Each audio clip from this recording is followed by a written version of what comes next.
All right. Happy Friday. We are back here again. I hope you've had a phenomenal week. We are kicking off another episode of Learning Tech Talks, where we are continually exploring the landscape of learning technology while cutting through the fluff and getting your questions answered. So this is a different setup today, and we'll explain why here in a little bit. But today I'm joined by Mark Rydman and Troy Segale from CraneMorley, and we are going to be talking about and experiencing, not just talking, we're going to be experiencing augmented reality.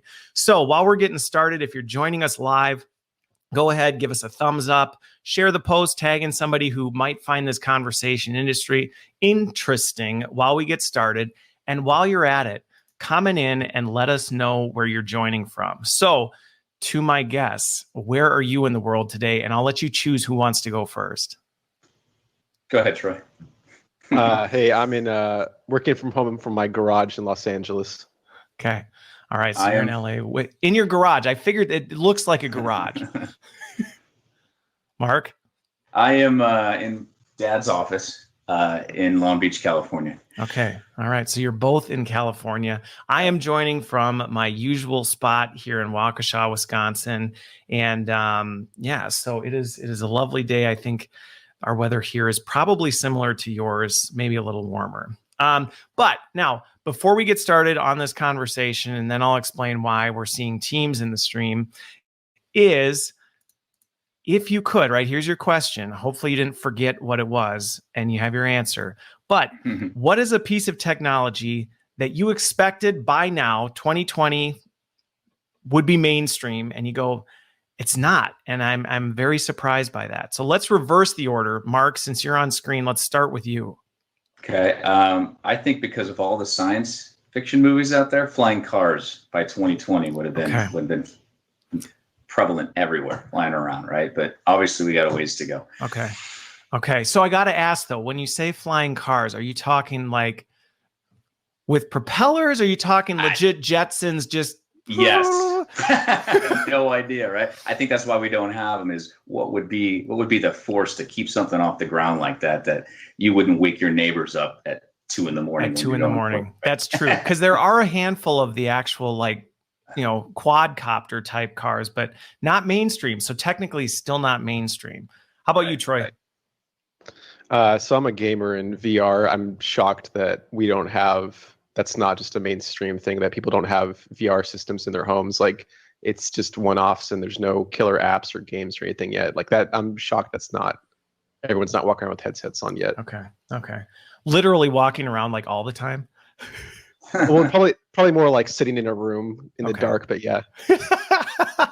Okay. All right. So flying cars, which actually was potentially going to be one of mine. VR, I'm also aligned with that one. So I'm going to pivot, and I'm not going to go with one of those two.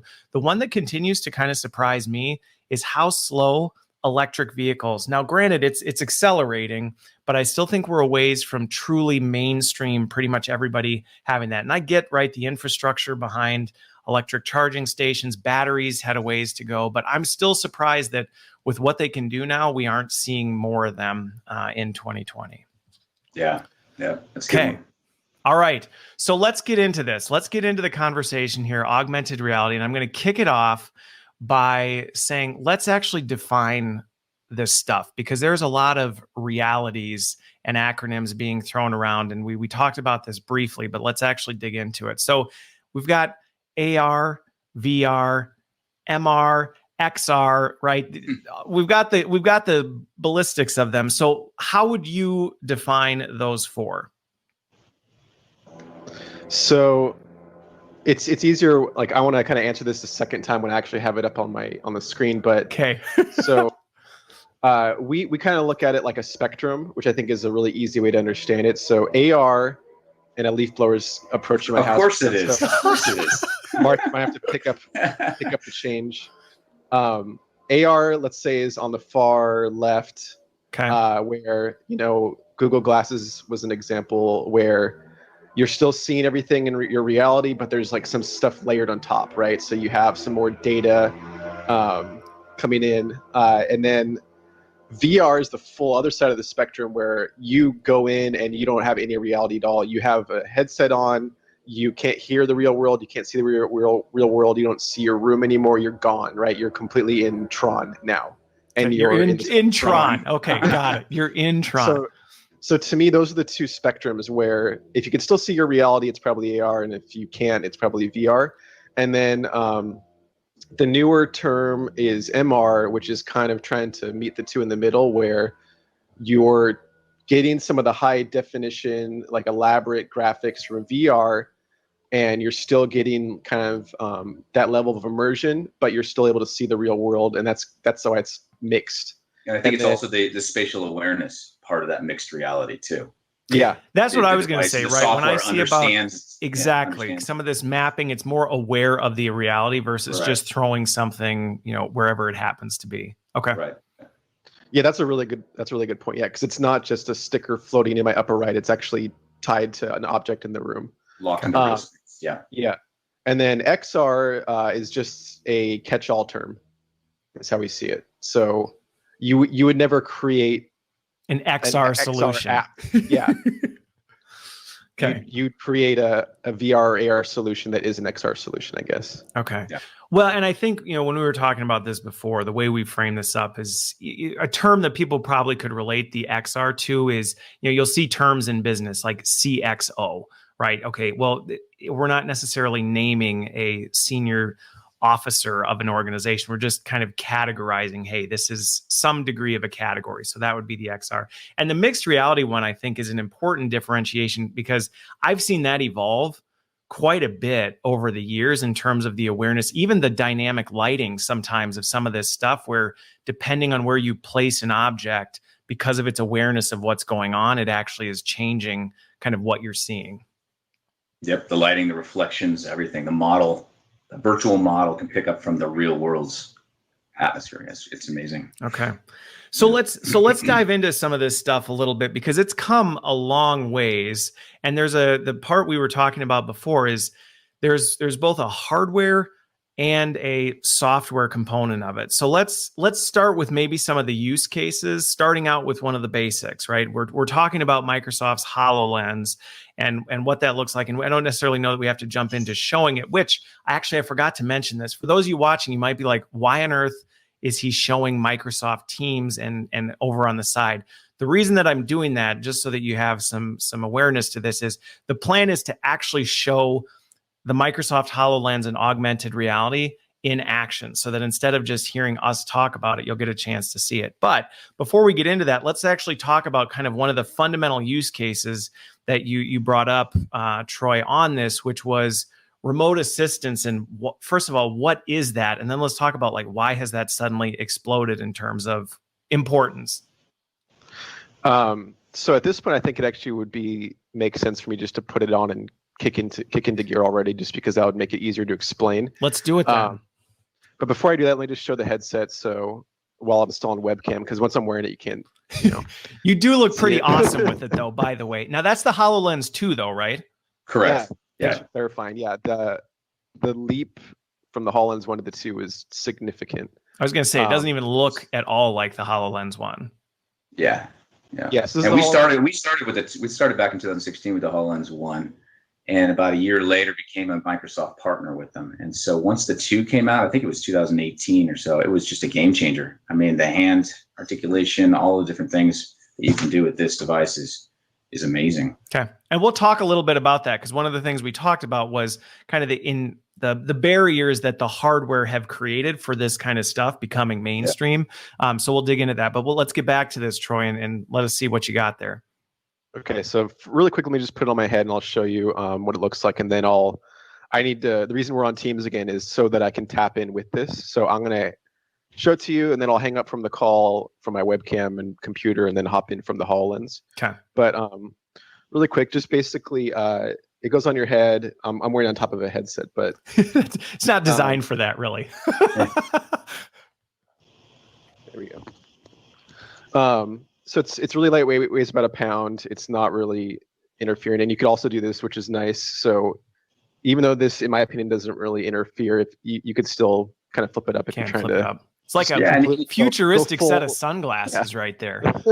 And you could put safety glasses under it. You could put ear protection like Troy's got over there. So if you're in the work, you could protect yourself and still be able to have this tool. Okay. Yeah, that's a big one. Is you can your glasses. If you wear glasses, you keep your glasses on. They even have versions of this that are baked into a hard hat. So it's really not this big cumbersome thing that just blocks everything. Which I remember. So I played around with the HoloLens 1, the original HoloLens, and to me that was right. It was kind of the thing was pretty heavy, pretty clunky. It rested on your nose. It rested on your nose. It got uncomfortable pretty quick, and it looks like that's really dramatically changed. I see the battery pack in the back too to help counterbalance kind of that weight that pulling forward on your neck too. Yeah. It's pretty nice. So let me, just because this takes a second, let me hang up and come back in and try not to say anything bad about me while I'm gone. All right. Well, while he's rebooting, so Mark, sure. Let's talk about some of these big game changer things that happened between HoloLens 1 and HoloLens 2. You said obviously HoloLens 2 came out and you went, whoa, this is significantly different. Yeah, not only with the hardware, right? So the HoloLens 2 can pick up your hands. Okay, so it does have hand tracking. It actually sees your fingers. Hand tracking. Obviously, it's weighted differently, so it's more comfortable. It's lighter.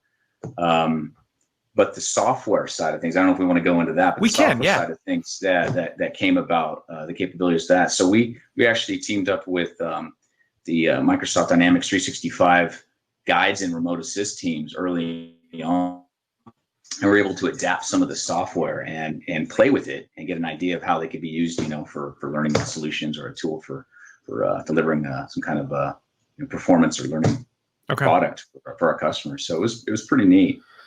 So both from the actual the other thing I'm curious about, because I haven't actually worn one of the 2s. The one, the visuals on it were still right. You could kind of see, but it wasn't. I felt like it was still kind of hard to see the augmented reality component of things. Yeah, they call that the field of view, right? And so the field of view was a little smaller on the 1. It got bigger on the 2. And the whole goal eventually is to get it as far wide as you can, right? So you can be able like you're viewing here is the goal, to be able to do that. But there's still some clipping that happens when you watch it, right? If you have a virtual object that's there and I look a little bit to the left or right, it's going to kind of crop that object. Yeah. And that's that field of view. Well, and even from what I'm looking at right here, the other thing with it too was I felt like with the 1, when you looked at the objects that were the digital, I don't know, whatever you want to call them, the digital objects. Yeah, the holograms were not super clear. Like I'm looking at it now, I'm like, that is vastly different than what I experienced with the 1. I think it went from 720p to 1080p too, right there. So there's your HD resolution, which really helps. Yep. And that was the same thing with the camera that's on it, the video camera that's on it. So everything got a little bit crisper. Okay. All right. So Troy, you're back with us now. Obviously, we're sitting here talking about what you're doing, and you're throwing your Teams window around like a Frisbee. So let's talk about this remote assistance, or kind of what we're seeing in front of us. Okay, so a few things going on. So let me try to slowly creep in and go deeper. But the other question I have before you do this is, as you're talking to me now, does the HoloLens 2 actually have the mic and sound built right into it, so you don't have to have your headset? Correct. Yeah. Okay. Yeah. So my headset. So you're totally hands-free right now. Yeah, my headset's back at my desk, and I'm glad you said hands-free, because to me that's like the big one I want to point out about the hardware. Is, in my opinion, everything I've seen up until now, the hardware itself is just too encumbering to really get anything done. Whereas this is the first time where and I think that's one of the main designs with the HoloLens is, so here's my 2 hands. I could really have a tool in each hand, and I can be working while talking to you guys, and I'm not. It really doesn't affect what I'm doing. I'm not really I'm wearing the HoloLens, but it's not bothering me. It's not too heavy or anything. I don't have controllers, so that's a huge just benefit of it. So right now I'm using the Remote Assist app, which basically there's a camera on the HoloLens, and you guys are able to see out the camera, so you can see out my eyes. And then the way I communicate back to you is I have my Teams interface, which is what you guys have. and it's basically my computer screen, but it's floating in space. So this is like a hologram that I can just kind of reach out and grab. And that's another big one that I feel really brought this technology into a usability, like a practical usability now, is I don't have to do some weird gesture. I don't have to. I was going to ask, because I remember with the HoloLens 1, yeah, it was a little tough. You'd be like, I'm trying to do this thing and it's not quite responding or reacting. You had to remember all your hand gestures. Right. So yeah, this just works. So if there's a hologram, you just reach out and grab it like it's physically there, and that's it. So it's really intuitive. I don't have to memorize anything. The only gesture is if I'm far away, I can do like a pinch to grab things. Okay. Like bring them closer and push them away. That's really the only gesture. So I'm not trying to do some motion with my arms, and it's not registering. And I can also use voice commands, and those work pretty well also. So while and this is a question coming up in the chat here, I'm guessing this is Kareen. So let's see what we've got here. But so it's significantly better than where it was, but do you see any kind of accessibility challenges? Like, are there still barriers where, obviously your hands are working fine? I mean, are there any things that you still see as barriers for potential users?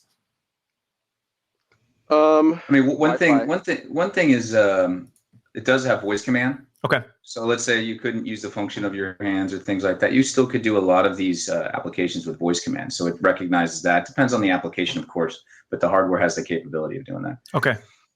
That's extremely helpful. So again, you'd have to have the kind of bend in there of the, you'd have to have the app set up to do that. But for a specific use case, if you knew somebody didn't have the use of their hands, or, we're going to be doing something where they didn't, you could actually have the app just go strictly by voice. Yep. Absolutely. And that was Boss, not Kareen. Okay. All right. Anyway, sorry to interrupt you, Troy.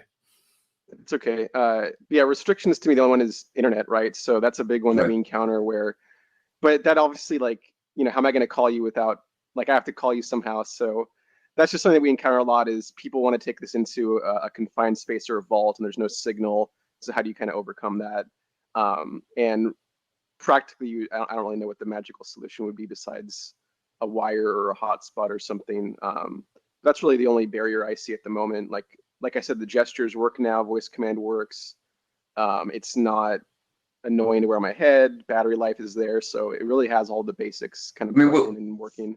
What's great is the Microsoft product teams for remote assistant guides, which we'll see later, is they're listening. They're listening to the customers, and so they're saying, "Hey, we need an offline mode. We need some way for Troy to be doing what he's doing right now, but do it offline, or is it take a snapshot of it and annotate it, and then send that to your expert back at HQ, when you have an internet connection, that kind of thing." So that's a cool thing, is they're completely adapting to their customers and they're listening. Okay. Which is awesome. Well, which makes sense, right? I mean, I think the offline mode is definitely a use case that will come up. But again, when you think about it, I think more and more we're seeing less. I mean, everything's connected, but there are certain situations where I can see where it's like you just can't get a connection. I think in the medical field, right? There's certain places you just can't have that operating. But again, I know some of the folks over at Microsoft, and it's been a similar experience where they're adapting to what the use cases and actual needs are. Yep, exactly. So with this, right, so this hands-free, we were talking about the remote assistant. Sorry, we got a little bit distracted here.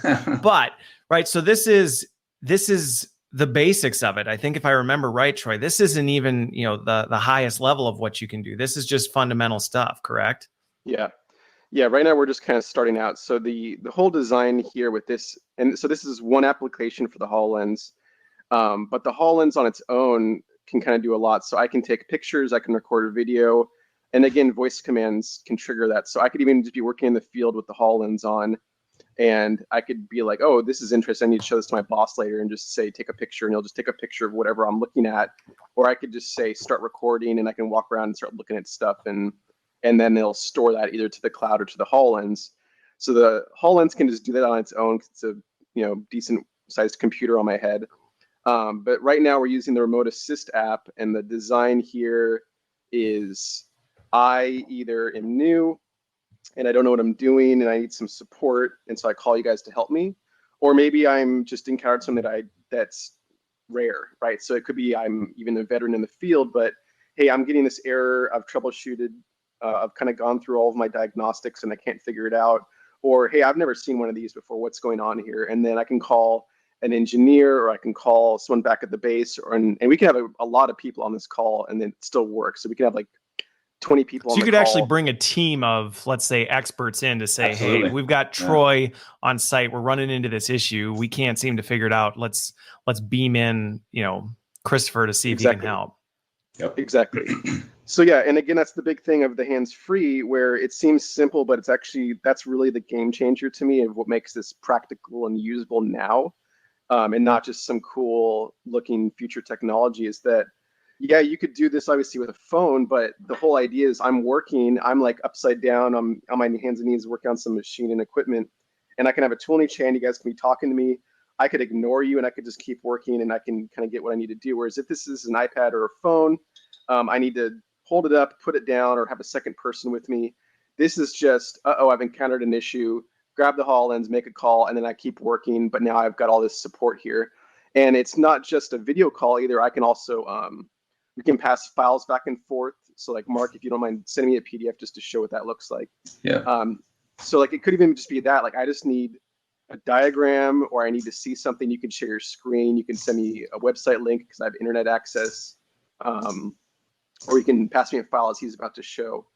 And then another really cool thing is that you can actually annotate. This may or may not work for you, but you can try it. So if you look on, let me. So this is something he sent? That's that's PDF I just sent Troy from my desktop, or it could be from OneDrive, wherever you're storing your. Did you have to do anything to open that? I'm just curious, or did just the sheer act of it coming through? It just popped open. Okay. It just popped up, and so pop-ups can be more evasive than ever before now with reality. You could really annoy the snot out of people sending internet memes. And this is, so again, the same thing. I just reach out and grab it, and I could shrink this or grow it, and then I don't know. Depending on your bandwidth, this may be blurry, but for me, it's crystal. No, it's actually crystal clear. I can see it clear as day. Clear. And this is the actual document too. So if this is a 100-page document, I could scroll through every page and look through it. So that's just really cool, is I can have this like floating, Iron Man-esque kind of workspace here with all of I could have videos playing, I could have stuff up, and I could be working. You can multitask while you're working. Yeah. Yeah, exactly. So I could have a dashboard here. I could have Facebook here. I could be doing it all. Watching Netflix while you're working on the engine. Yeah. Exactly. So that's pretty cool. And then another thing I want to show is, again, the whole design with Remote Assist primarily is that I'm getting supported by you guys. So Mark, I don't know that I would call what we're doing right now supporting you, but I get what you're getting. It's emotional support. Yeah. Emotional support. Yes, it's therapy. So there you go. So Mark just put an arrow. I don't know if you see that. Yeah. So Mark did that. Yeah. I have on my team side, I have a control bar across the top that I can actually use to annotate on Troy's screen in his real environment. So that's not just an image of an arrow. That's actually a holographic 3-dimensional arrow that is sitting in that one spot as he walks around. It will continue. Now, is that natively built into Teams? That is built into the Remote Assist. The Remote Assist capability. Yeah, okay. Yeah. They did add that little nav bar or toolbar to Teams to work together. Yeah. Okay. So that way you can be sitting there trying to. I'm just thinking this is real-time performance support, like in action. Like, hey, Troy, right over here. Yeah. So I think Boss said he can watch Learning Tech Talks and watch his kids at the same time. Right. So essentially, right, you're able to say, hey, no, I get this is what maybe the guide is telling you, but this is actually look right here. Yep. At what I'm trying to get your attention on. Correct. Yeah. So again, imagine like a loud environment. This could just be, I can't differentiate what's going on. I need some support. Even this document, you can mark up this document using that same kind of method. Okay. I already deleted the document, but, and then you can also type and chat too. So I have like full on as if I have a computer. So here's the keyboard in case I can't, if I'm in a loud environment, I can't hear. Is there an AR Mavis beacon that teaches you how to type super fast in this environment? No, but you can dictate. He can hit the microphone icon there and actually dictate. Okay, there you go. Hey, now we're talking accessibility. Yep. Yeah, so I just typed hello, It goes into the chat. So that's like another way that we can kind of communicate to, is if that's an issue. Okay. And this is all just the remote assistance capability. Correct. Yeah. Yeah. Right now we're in the remote assist app. Now I have to imagine this remote assist stuff with, I mean, not that we want this to turn into a COVID episode, but I have to imagine right now that has exploded in terms of use cases. Absolutely. Yes. Times 1,000. Yeah. This is like, and that's actually like, it's a lot of inventions kind of come out of tragedies, and, like a lot of technological advances came out of World War II, right? And because there's like, and I think this is an example where there's a lot of creativity of how do we work remotely now, because we can't come together. And, so Zoom, Teams, all these face-to-face meeting apps have started to explode, but that's still just talking at each other. Whereas now, not only do I get support while being remote, but we've also seen where we have instructors using this. Okay. So we work a lot with utilities, like the gas company and stuff, and their instructors normally bring out their students when they're training, and they bring them out to the field, or they bring them out to like a prop or something, and that's how they show them how to assemble the device. Okay. And that's how to them, hands-on is everything. Like, yeah, there's classroom training, but it's not the same as actually working on the actual product. Right. So how do you get hands-on if you can't get together, right? So this is something that they've been using to try to teach remotely, where the instructor puts it on. This is basically my classroom now. So you're my student. This is my other student. And that's how they teach now, is they go up to the device and they show how to assemble it. They're asking questions to their students. They have them draw in the right spot, or, annotate and kind of work together that way. So to me, that could also be like an advanced kind of classroom. And again, a big thing about all of this is I've been in the industry for about 8 years or so, and this is really the first time where a new thing happened that is actually there, right? So like, this is the first time that the buzzword or the cool technology isn't just cool technology, a trend or a fad. Yeah. We're actually using this now. It works out of the box. Like like you mentioned with like previous iterations, like the gestures were kind of weird. It wasn't practical. This is working now. We're building stuff for it. Companies are using it. It's now, and especially the remote assist and the COVID thing. Like, I just put this on my head. I remote assist is installed. I call you guys and I'm working. Like, there's nothing else to do. It's instead of getting stuck in that kind of thing, right? It's now just being like, hey, we can just start using this tomorrow in the field. Let's just scale this up. Okay. So a couple follow-up questions that have come through on the chat. One of the questions that came through when you had the document up, you said there was a PDF that came through. One of the questions was, can you zoom into the document? I think the answer is yes, right? Because you can interact with it just like you would. And you can either bring it closer to you by pulling it in, or I saw the little mission controls at the top where you could actually tap the plus to zoom into a certain component, correct? So I don't think I can actually zoom in. I basically treat it like a piece of paper. So I can walk up to it closer, but I can actually make it bigger. So I can make it so it's the size of my wall, or I could shrink it down to where it's this big. But yeah, these aren't binoculars in that I can't zoom in and zoom out. I just walk up to it. Yeah, right. So not zoom in, zoom out in the sense that you would necessarily think. I just thought up at the top there was, oh, maybe not. No, you're just going back and forth, page to page. So I zoom in. You zoom in by going closer to it, like you would in real life when you're getting older and your eyes aren't working as well. And you're like, you know what? I need to take a closer look. Let me pull this thing up to my face. Yep. Okay. It's weird watching you just like. Yeah. So it's basically like a piece of paper or something is how you want to look at it. Okay. So from an accessibility standpoint, though, I mean, I'm just thinking some of these things, it actually is dramatically increasing accessibility for people, because going back to your point of what's going on with COVID, where, you can't necessarily bring somebody in or things like that. But even on top of that, even in a post-COVID world, getting people to places takes time, resources. I mean, it's a massive lift where that need is kind of dramatically dwindling. Yeah. So even pre-COVID, one of our clients that's in the medical field, they do like radiation treatment machines.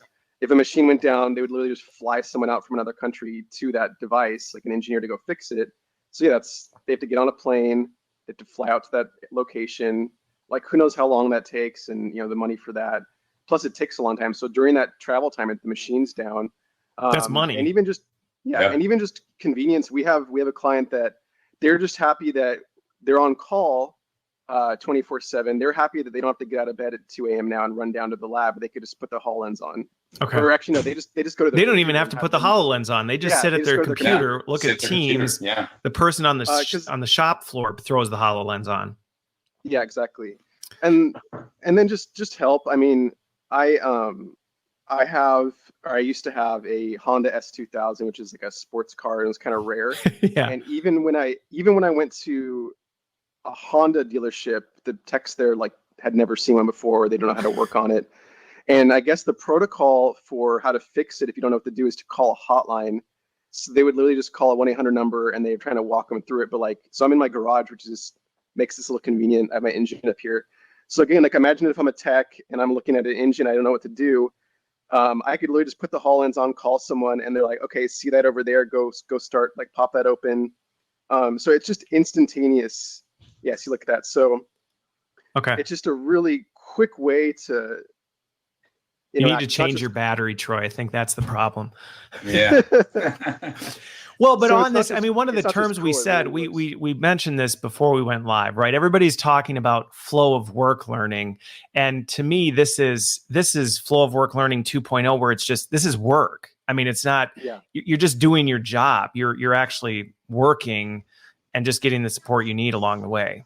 With live support. Yeah, exactly. Yeah. So one question that Vinod asked that I'm curious about is, we're talking about just the very basics of this, right? The fundamentals, which is I'm sitting here in Waukesha, Wisconsin. I'm staring at Troy's, table setup here in California. And while I have no idea what he's working on, let's pretend I do. I can kind of help guide him through whatever this is.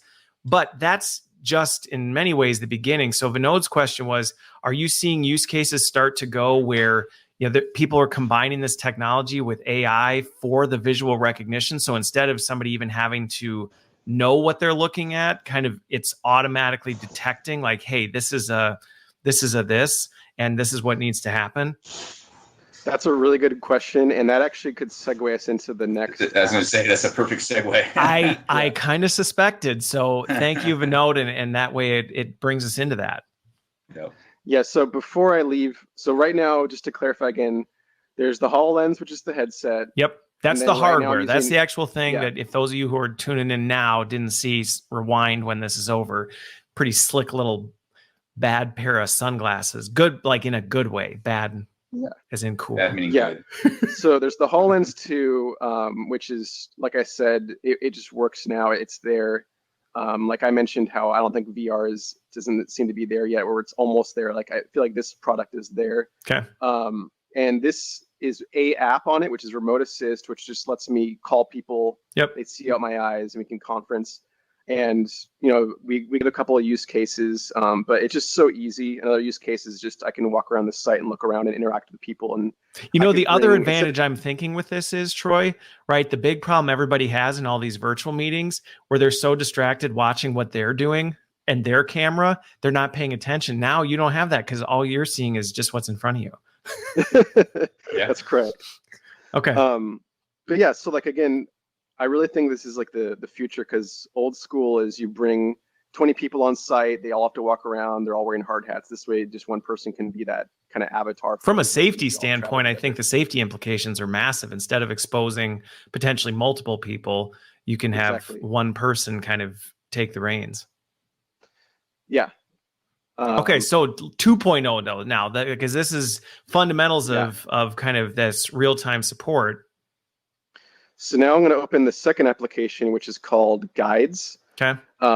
And Guides, so to me, Remote Assist is more collaboration. But now I'm going to open up Guides. While this can be used for collaboration, to me, the immediate use case is more for solo.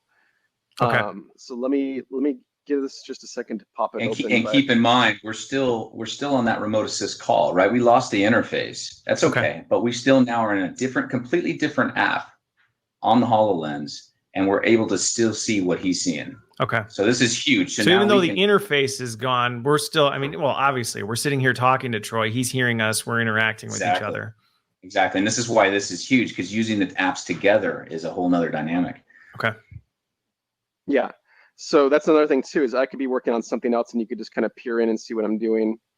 So I've now opened guides. So what guides is this is a more self-paced, step-by-step, floating IKEA manual or something. I don't know how you want to look at it. IKEA manual. So I can get this for my kids and their Legos, right? Yeah. Exactly. So kind of similar to what we just saw, I have a floating window here. But this time, instead of it being, U2's pretty faces, it's my instructions on how to assemble this item here. So you can see it says step 1, pick up the feed pump cover. This is kind of hard to see, but no, I can see it. Yeah, there's like a little dotted line trail. Yep, and they call it tether. Yep. Yeah, so that can point to anywhere in the room. And that's not Mark doing that. That's the app itself just kind of knowing that that's right there and then saying, hey, this is the thing. Correct. Yeah. So guides is using spatial awareness to know where all the parts are and know where to place holograms. And then I have my image here, so I also can just see, okay, this is obviously a sample guide. Like I don't think I would need this much assistance to find this. If you did, maybe you shouldn't be a tech on this thing. Yeah. But I just want to, we use this just because it's simple, so it allows you to kind of see what's happening. So it points me to the part I need. It's like, okay, there it is. And again, this could be in a different room even, and I could just follow the dotted line all the way to the room. And again, hands-free, so I can either use voice commands to advance to my next step, or I can use what's called gaze. The HoloLens tracks my iris. Okay, so it's actually doing eye tracking. Yeah. So it waits, I can look at this button and then it advances to the next step just from me looking at it. So I can just do it that way without even speaking if I don't want to. And so my second step. Now that's specific to the app though, right? That's built into some of the app. Okay. And this is where we're talking about the difference between the hardware and then the software, the apps that are connected to it. The capabilities may vary a little bit within the app.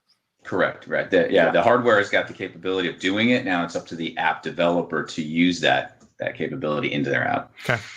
Yep. So again, the whole idea here is I have this in front of me. Granted, I could probably do this with another person helping me, or I could have like a paper guide, like a workbook. But the whole idea now is I don't have to reference a workbook. I don't need to watch a video or anything. I could just have tools in my hands. I'm working, and this is showing me step by step what to do next. And there's a little hologram of a pseudo version of little object A right there too.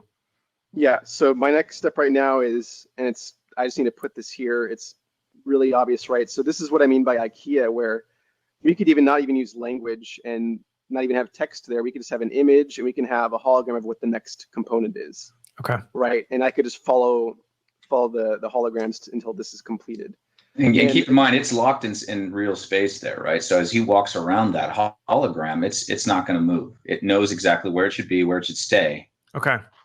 So yeah, it's not like you can get in the way. Right.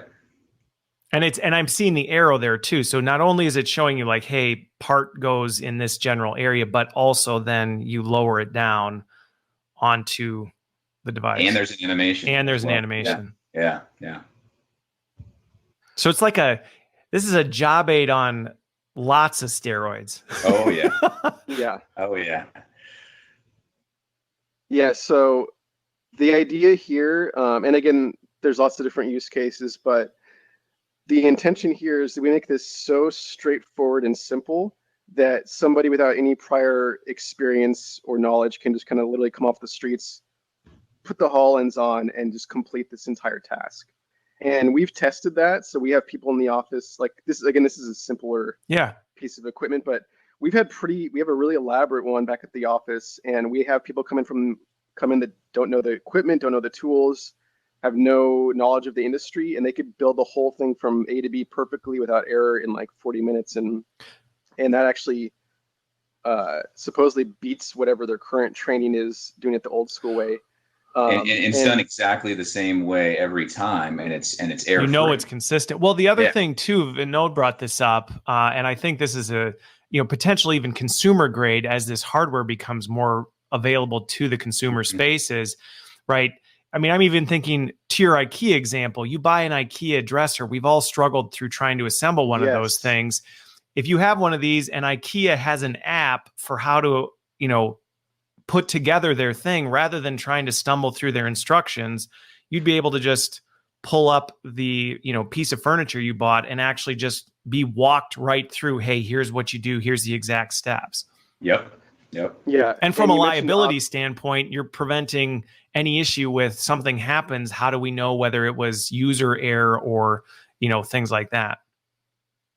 Yes, exactly. And you mentioned object recognition. So that's there. This is like in its infancy. Like this is pretty hot off the press. And there's a lot of stuff cooking in the background. Like some examples are object recognition is one where, to your point, how does it know I just did it? So if I put this on the wrong one, let's say you pick up the wrong one. Yeah. So if I put it on the wrong way or I put on the wrong one, how does it know that? Because I'm just choosing to advance to the next step. So I could just advance through all the steps. I think I did it right, and I turned it on, and it explodes. Which is real stuff. I actually was watching the documentary last night on a repair that was done to a 747, and they put the wrong part on, and because of that, it was 2 millimeters off, and because of the vibrations, it actually cut the fuel line, and the plane went down over something that small. But this potentially would have the ability to see, no, that's the wrong part. It looks very similar, but it's not the right one. Do not put that there. Exactly. And again, can't do that at the moment, but there's lots of stuff cooking. Another thing it's doing, this one's going to come out pretty soon, is it can tell if I've occupied a space. So right now, again, it doesn't know what I'm doing or what I'm not doing. But another feature that's about to come out is it'll wait for me to put my hand over here before it advances. It'll wait for me to kind of go over here to this screw before it advances. So then it can kind of confirm that I actually am indeed tightening these nuts and occupying this space. Okay. So another question that came up, because I'm looking at this and Boss kind of took the words out of my mouth. So there's a lot of data being streamed right now, right? It knows what you're doing. You're doing all this, which for many cases that's pretty low risk. But in some cases, that could be extremely high risk in terms of the data that's being out there for compliance, regulatory things like that. Is that data, can that be then encrypted so that there's little risk that somebody could potentially hack or tap into this and actually gain access to IP or things like that you wouldn't want getting out? Yeah, I mean, this is utilizing Microsoft's ecosystem, right? Which is super secure, right? I mean, they work with the military, they work with everything that have to have a good, strong encryption, and it's encrypted. All this data, whether it be the video stream or files being sent, it's all encrypted and it's all localized in that one environment for that organization. Okay. And you brought up data, which is interesting. It's not only data encryption and going in and out. It's also for this particular application, it's picking up how long he did each task, how long he did each step. I was just going to ask about that. And again, from a learning and development standpoint, meaningful data on how well does Troy know how to do this? How confident are we in his ability to go through this? It's capturing that data and being able to say, this is how skilled. I guess I'm going back to the whole skill standpoint. We actually have better visibility into Troy's skills with this versus just, he did it. But we don't really know what that was like. Right. I mean, being a Microsoft application, right, they're big on the cloud. They want this to be a cloud application and gather that data. And then you get visibility into that data, maybe through a Power BI or some other kind of system that you want to integrate with it.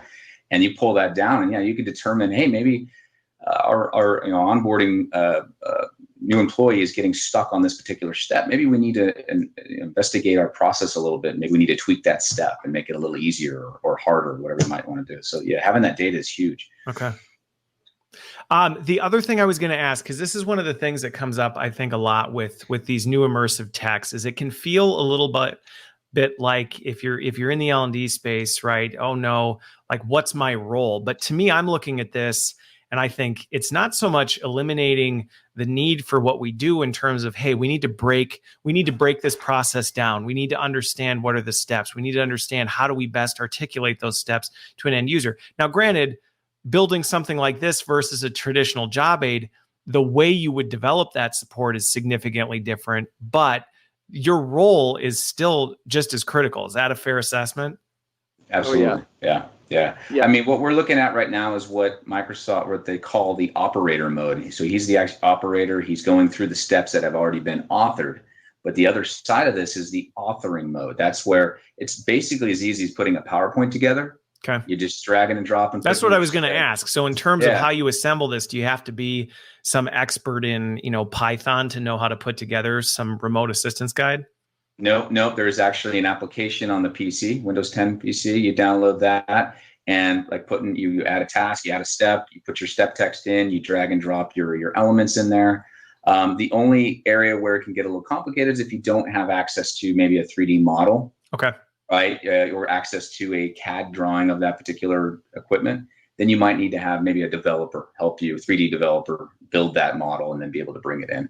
So, and as an example, I'm just thinking I've done some of this stuff in the past so on the basic scale, I'm looking up, Troy, if you look up at the guidance that you have there. So I'm looking at this, the basics, an instructional designer could look at these steps and say, hey, let's get a video clip of somebody doing this. We're going to put that in there. And we're going to put some guidance, maybe some images to kind of help people see what this is. That would be kind of level one, the basics that pretty much, is pretty light on the tech from the way you've described it, Mark. Right. The more advanced would be, okay, we actually want to have a 3D model with guidance has more awareness and is actually guiding somebody through this. That's where then you would partner up with say your, tech team to actually bring that model in, make it more advanced. But the potential to do either is there.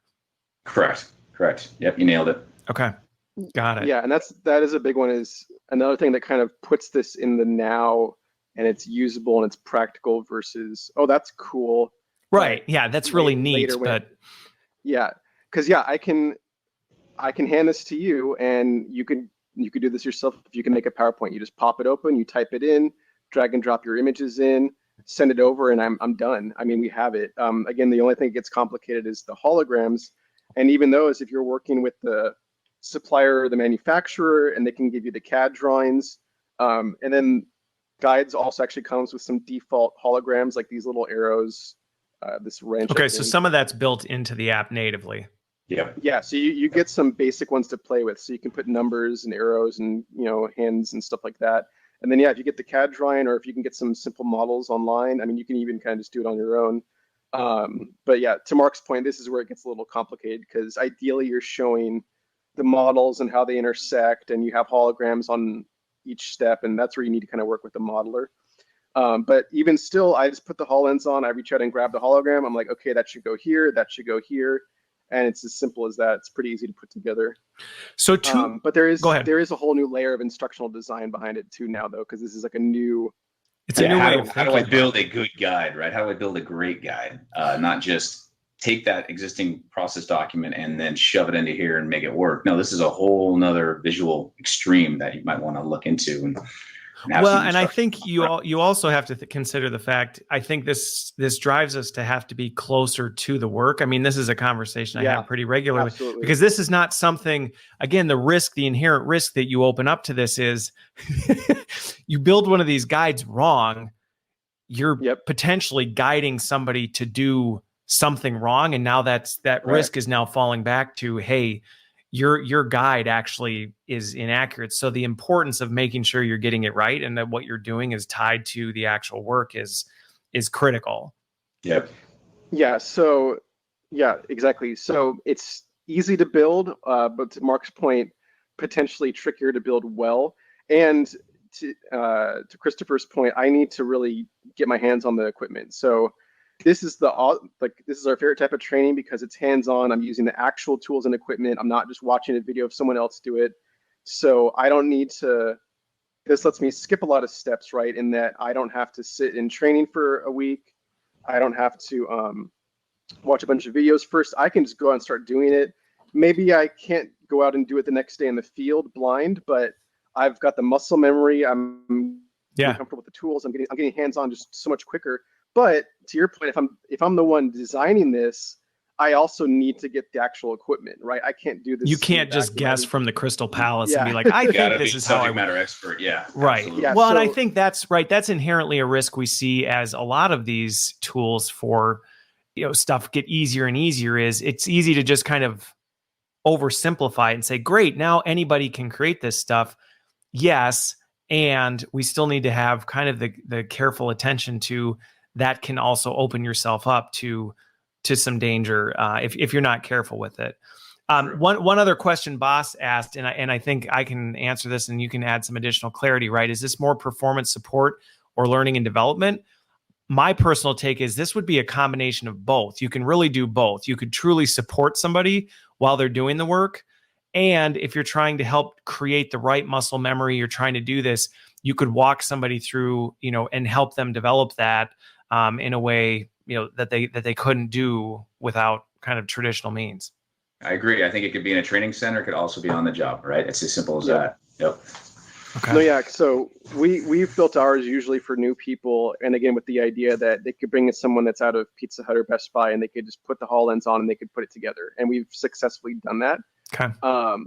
But to your point too, it's good in the field because there could be 20 checks they have to do.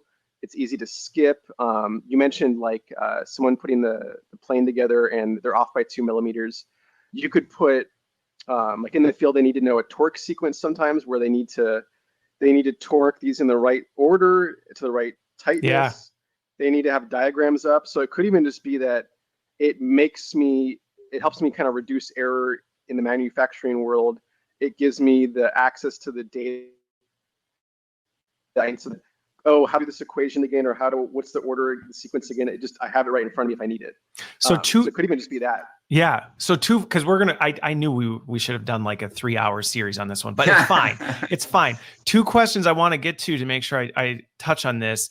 The first one is, so, especially as everybody's getting ready, if they haven't already, to start sending their kids back to school, doing some of this. Are you seeing applications? Obviously, what we're seeing here makes perfect sense in like a manufacturing application, things like that. Are you seeing any applications of this taking off in like the K-12 space? I think it would increase engagement and immersion a lot.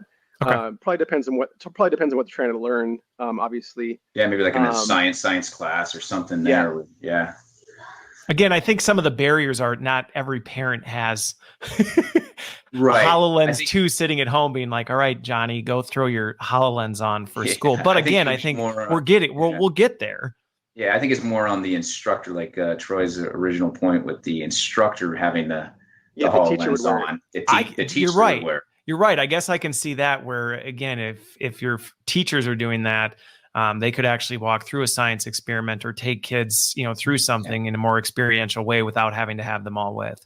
And they can even assess the kids. They can say, hey, I'm going to stop on this step and Johnny, tell me what comes next, or tell me what you would do. Point this out. Interesting. Yeah, like we showed with remote assist, you could put the arrows. You can also draw. I think I just drew a circle, but you could write, you can make numbers. So we could do that too. That's like an example. Okay.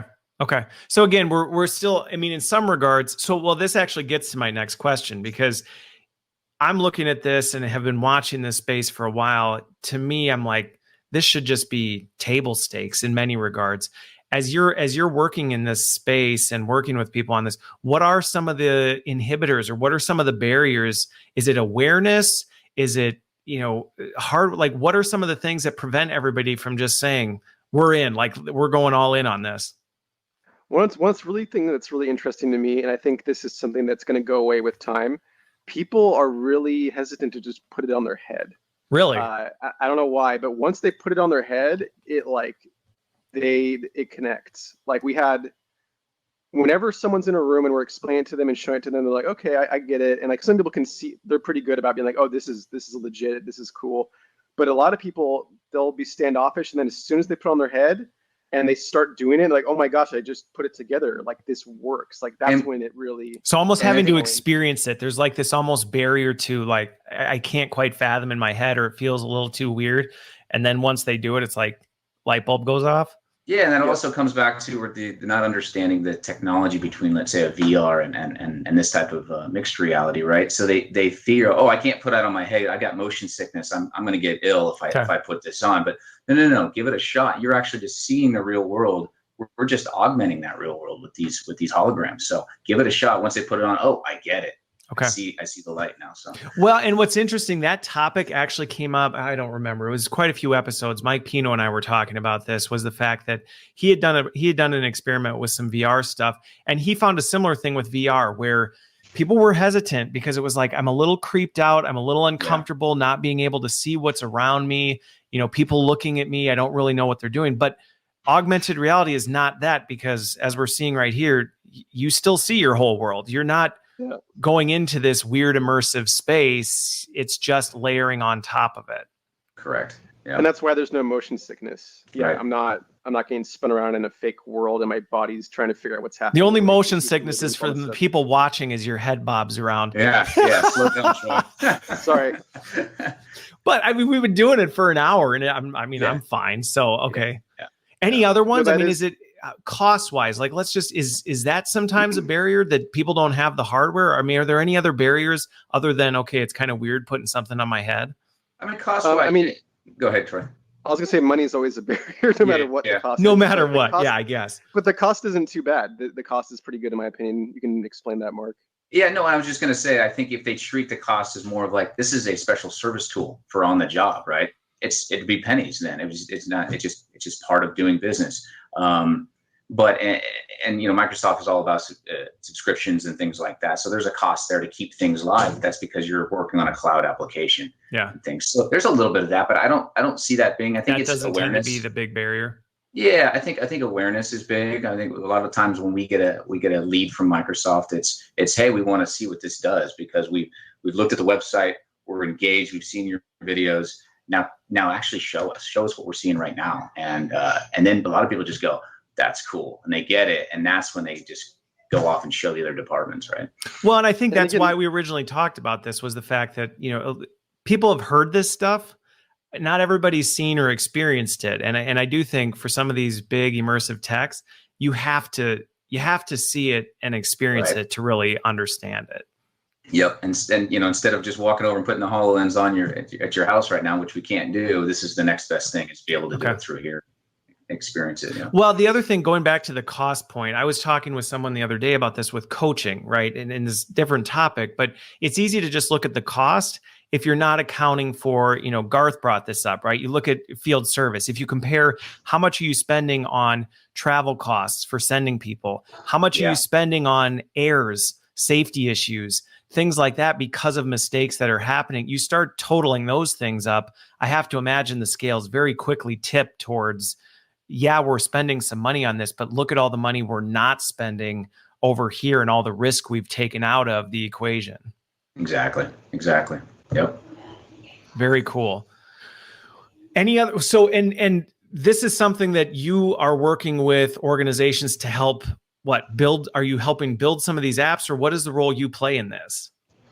We're kind of doing a lot. We're a training company first. So we've been developing, you know, instructor-led training and e-learning and all that jazz for the last, 27 years that our company's been up and running. But yeah, right now we're helping companies, one, just become aware of this. So we are working with Microsoft to help just, here's what it is, here's how it works. So we train people on just using the HoloLenses, using guides, what goes into it, how to use remote assist effectively. So we train other companies just to get up and running, but then we also help those companies to implement it, build out the guides, because very often, I'd say that's actually the biggest barrier. Is it's still a mystery, and they're scared to kind of move forward, and they don't know how it's going to work. So they'll invest, they'll get a couple headsets, they'll get some licenses, but then it gets stuck in the point of proof of concept. How do we actually carry this forward? Yeah. And that's where you're there. It's kind of the AR Sherpa. Yeah, there you go. So we kind of come in and help make sure that it goes beyond just this R&D, and we actually help them implement it, and we help them either build it out or get the wheels scale it so it starts rolling down the hill. Yeah. Okay, got it.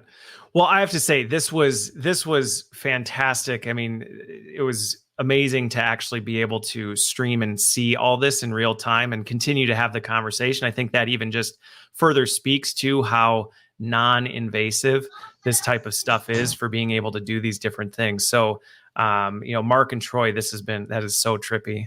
That's it, mapping your environment, right? It's mapping the environment. Yeah, it's constantly mapping. Yeah. Okay.